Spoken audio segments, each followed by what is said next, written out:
Salam sejahtera Malaysia. Denyut nadi suara rakyat bergema di channel ini. Sebelum kita mulakan berita pada hari ini, jangan lupa tekan butang subscribe, like dan share. Sila tinggalkan komen anda.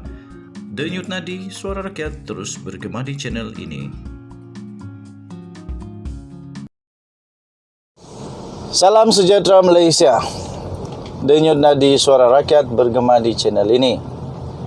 Terima kasih bilion, saya ucapkan bilion terima kasih kepada semua yang sudah tekan butang subscribe. Terima kasih juga kepada yang sudah view video-video. Dan bagi yang belum subscribe, saya mohon tolong tekan butang subscribe, like, share, komen dan boleh join jadi member untuk channel ini sebab bermula tahun depan kita akan mulakan untuk pemberian goodies, kita mulakan pemberian giveaway, souvenir, stiker dan sebagainya kepada semua member di dalam channel ini yang terpilih dan bertuah.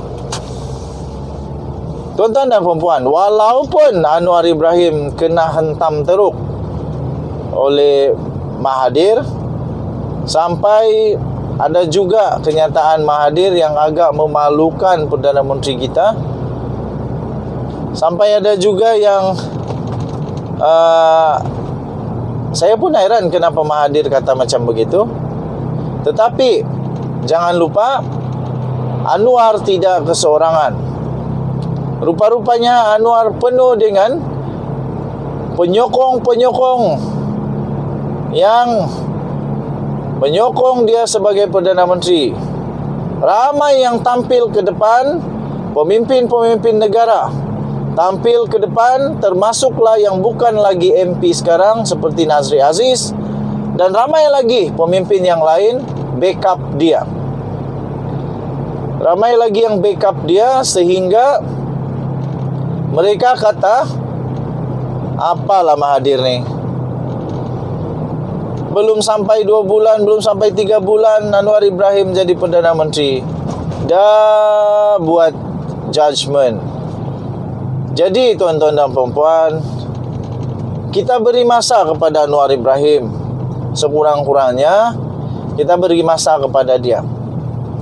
Tapi apa yang saya mau katakan ini ialah Anwar Ibrahim tidak perlu gabra, tidak perlu melenting, tidak perlu risau, tidak perlu takut, tidak perlu risaulah, tak perlu apa-apa, takut ke apakah dengan apa yang Anwar Ibrahim cakap. Nak takut apanya? Mahathir bukan ada apa-apa lagi. Dan ternyata Mahathir sudah ditolak rakyat, tidak bernilai lagi sebagai MP kah, adun kah, tiada sudah. Jadi Mahathir sepatutnya dia sedar bahawa dia tidak ada lagi di posisi yang memberi dia suara untuk mengkritik Perdana Menteri. Dia bukan MP, dia bukan adun. Malah di dalam pilihan raya baru-baru ini, pilihan raya ke-15 yang lalu, dia bukan saja kalah, tapi kalah dengan memalukan. Kalah dengan tanpa menang sampai boleh dapat ambil deposit, tapi kalah sampai dia hilang deposit, tuan-tuan dan puan-puan. Kerana itu, pada pendapat saya, lebih baik Mahathir diam sajalah. Lebih baik Mahathir diam saja. Tak ada artinya untuk Mahathir bising-bising. Lebih baik dia urus pejuang, lebih baik dia urus GTA. Untuk dia pastikan semoga GTA tak musnah, tak hancur, tak tiba-tiba jadi habuk. Dan dia juga perlu urus GTA pejuang supaya Mukhlis tetap relevan di dalam politik. Sekarang ini kita lihat semua usaha mana Mahathir semuanya tidak berhasil, semuanya gagal, semuanya tidak relevan lagi. Termasuk usahanya untuk menggagal, cuba untuk menghalang Anwar Ibrahim jadi Perdana Menteri, sampai sekarang ini masih lagi dia berhabis pun gagal juga. Jadi pada pendapat saya, lebih baik Mahathir diam-diam sajalah. Mahathir diam-diam saja. Sebab dia bukan ada apa-apa pun. Ada pembangkang yang kuat. Ada pembangkang yang kuat, Perikatan Nasional, ada Tan Sri Muhyiddin Yassin. Adakah dengan dia bising-bising ini sebenarnya dia pun tidak mengakui bahawa Muhyiddin Yassin seorang pembangkang yang bagus. Adakah dia dengan ini juga dia mengakui bahawa Hamzah Zainuddin seorang ketua pembangkang yang tidak pandai? Janganlah macam tu. Dengan buat begitu, pada pendapat saya, Mahathir sedang cuba merendah-rendahkan, Mahathir cuba untuk memperlekeh-lekehkan kekuatan pembangkang, kekuatan kebijaksanaan ketua pembangkang. Jadi bagilah diorang kerja untuk membangkang. Tak payahlah kau membangkang. Kau bukan pembangkang pun. Pembangkang ini mesti ada parti yang menang, baru pembangkang. Kalau tidak, nak bangkang apanya, tidak suara. Okey, so kita jumpa lagi. Bye-bye. Salam sejahtera Malaysia. Denyut nadi suara rakyat bergema di channel ini. Bilion terima kasih saya ucapkan kepada seluruh subscriber, viewer saya dalam channel ini. Dan terima kasih yang sudah join member. Dan bagi yang belum, saya mohon belas kasihan bantuan daripada anda. Tekanlah butang subscribe, like, share dan komen banyak-banyak. Serta bagi yang mau jadi member untuk channel ini, saya alu-alukan, kerana bermula tahun depan kita akan berusaha untuk memberikan goodies, souvenir, giveaway, stickers dan semuanya lah bagi semua member yang bertuah dan terpilih. Okey, kita ingin menjadi suara rakyat bagi Malaysia dan boleh sampai ke telinga Datuk Seri Anwar Ibrahim. Tuan-tuan dan puan-puan yang dihormati sekalian, ada orang suruh minta tolong saya supaya ulas beberapa perkara. Ulasan yang pertama yang mereka tanyakan dan minta saya ulaskan ialah, kenapa Anwar Ibrahim sangat ditakuti oleh Mahathir menjadi Perdana Menteri Malaysia? Mengapa sebelum ini Mahathir tak mahu serahkan jawatan Perdana Menteri yang dia janjikan kepada Anwar Ibrahim ketika era Pakatan Harapan menang dulu memerintah selama 22 bulan sehingga tumbangnya Pakatan Harapan.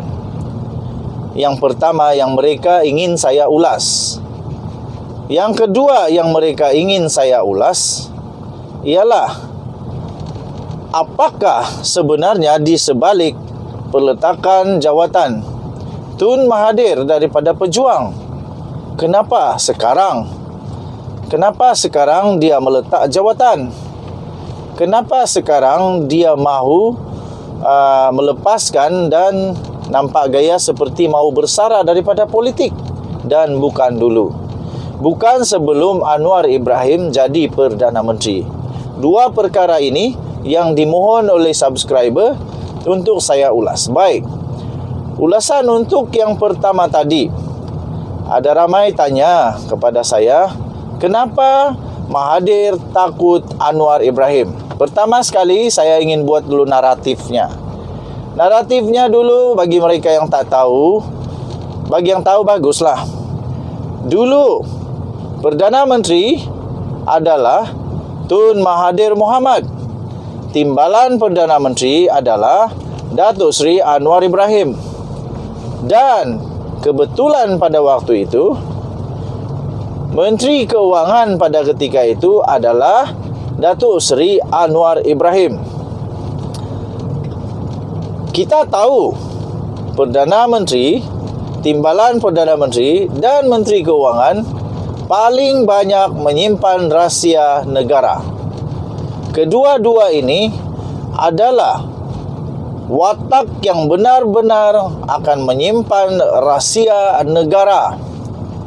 Pada masa yang sama, kedua-dua watak ini jugalah yang paling berahsia, maksudnya paling menyimpan rahsia satu sama lain.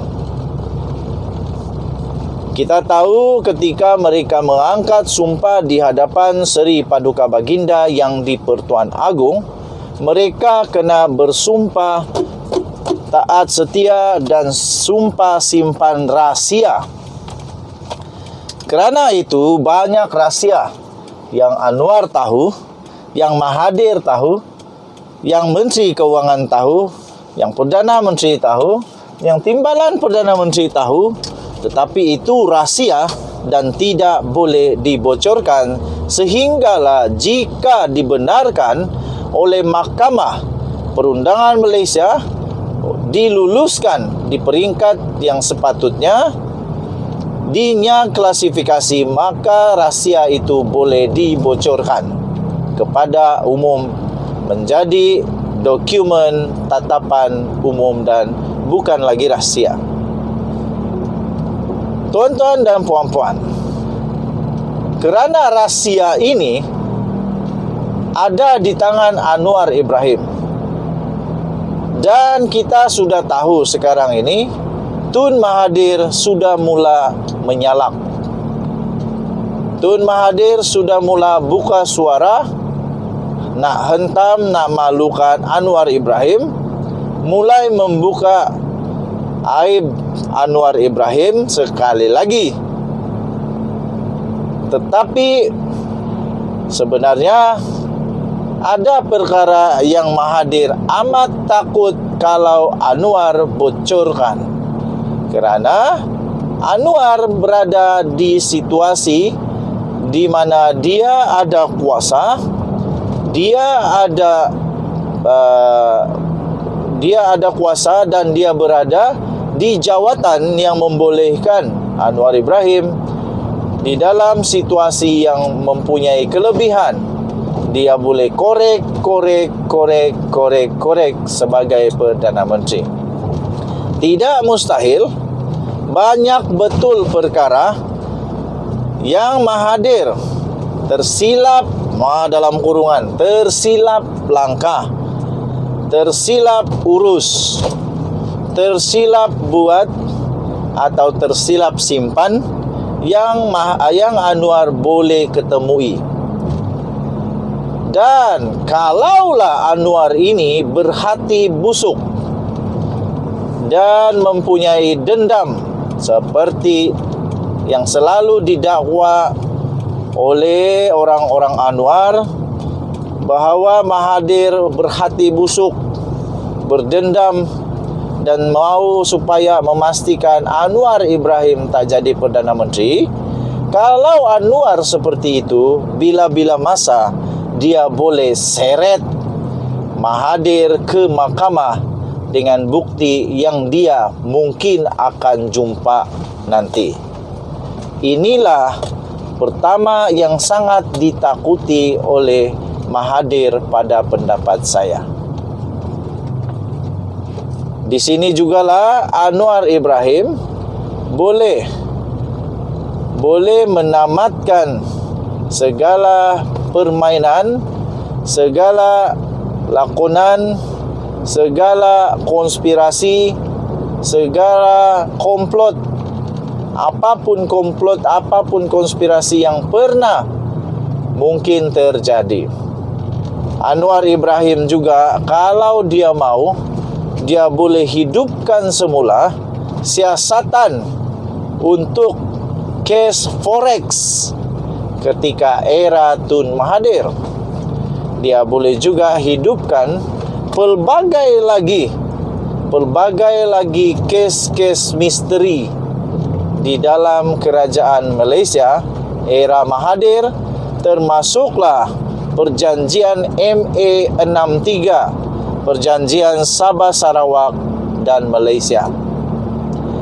Di sini Anwar Ibrahim mempunyai kuasa kalau dia mau untuk membongkar semua kemungkinan kalau ada salah laku, kalau ada yang perlu dipertikaikan dalam keputusan-keputusan Tun Mahathir berkaitan dengan perjanjian Malaysia 1963 yang sampai sekarang masih lagi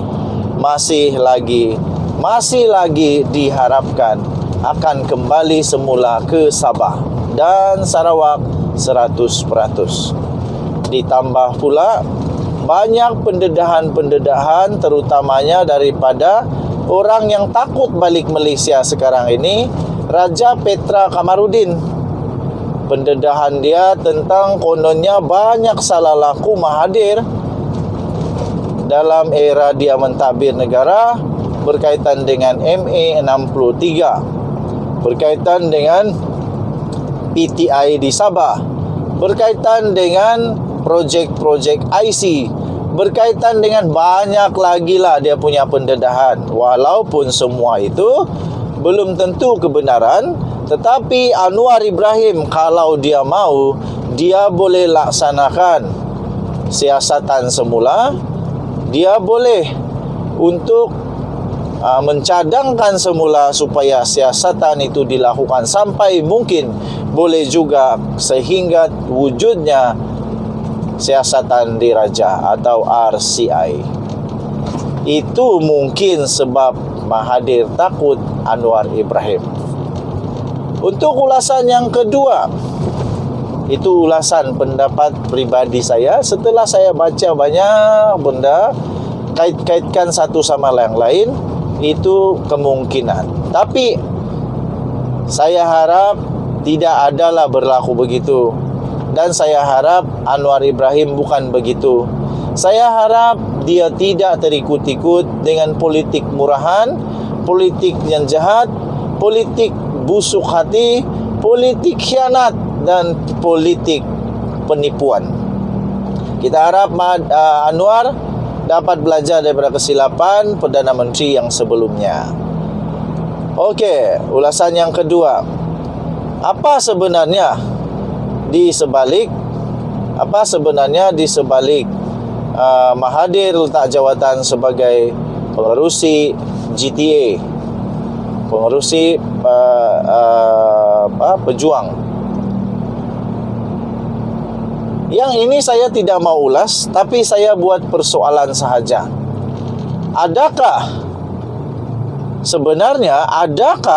Persoalan perlu dijawab oleh Mahathir. Adakah Mahathir letak jawatan daripada pejuang dan GTA kerana dia dapat rasa bahawa dia mungkin berisiko untuk diseret ke mahkamah? Itu persoalan dia. Kerana mungkinkah persoalannya, mungkinkah akan ada banyak kes-kes yang bakal terbongkar tak lama lagi. Baru 2 bulan Anwar Ibrahim jadi Perdana Menteri. Mungkinkah dengan peletakan jawatan Mahathir ini sebenarnya dia ingin menyelamatkan pejuang daripada terpalit dengan kesnya nanti kalau dia tiba-tiba diseret ke mahkamah? Itu persoalan. Kita minta nanti, kita harap-harap ada yang tampil untuk menjelaskan apa sebenarnya yang berlaku. Denyut nadi suara rakyat bergema di channel ini. Jangan lupa untuk tekan butang subscribe, like dan share. Kita jumpa lagi. Malaysia kita punya. Cintai Malaysiaku. Kita jaga kita. Saya ingin ucapkan selamat Hari Natal dan Tahun Baru kepada semua yang beragama Kristian yang menyambut Hari Natal, dan kepada semua rakyat Malaysia selamat Tahun Baru. Kita jumpa lagi. Jangan lupa tekan butang subscribe. Bye.